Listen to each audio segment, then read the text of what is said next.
of them? Was it a specific cabinet member or agency director? You know, before I comment on that publicly, I'd really like to have a conversation with the president so I can make him aware of what we were told and by whom. But I will say that the messages we received didn't get any pushback internally from the briefers. What we were told over and over again was, look, this action was necessary. This was a bad guy. We had to do it. And we can't have division. We can't have dissension within our ranks, within our government, or else it sends the wrong signal to the Iranians. And I think that's completely wrong.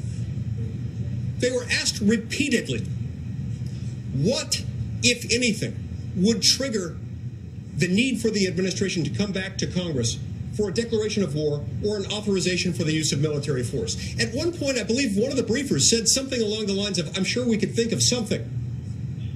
But they struggled to identify anything.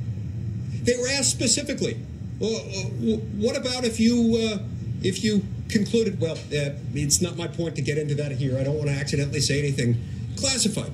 My point is, they were asked a number of hypotheticals about situations in which they might have to appropriately come and ask for authorization for Congress.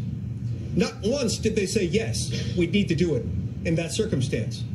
At one point, one of the briefers said something like, don't worry, we'll consult you. Well, with history as our guide, consultation isn't necessarily the same thing as authorization for the use of military force.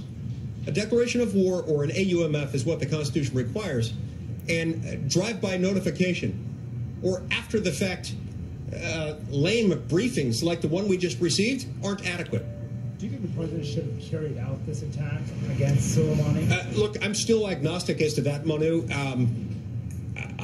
I still haven't had the questions answered that I came into that briefing expecting to ask. They left after 75 minutes. Now, I understand these are busy people. They've got a lot of demands on their time. They're appearing before a coordinate branch of government, a coordinate branch of government responsible for their funding, for their confirmation, for any approval of any military action they might undertake. And they had to leave after 75 minutes while they're in the process of telling us that we need to be good little boys and girls and run along and not debate this in public. I find that absolutely insane. I think it's unacceptable. And so I don't know what they had in mind. I went in there hoping to get more specifics as far as the factual, legal, moral justification for what they did. I'm still undecided on that issue, in part because we never got to the details. Every time we got close, they'd say, well, we can't discuss that here because it's really sensitive. We're in a skiff. We're in a secure underground bunker where all electronic devices have to be checked at the door, and they still refuse to tell us. I find that really upsetting.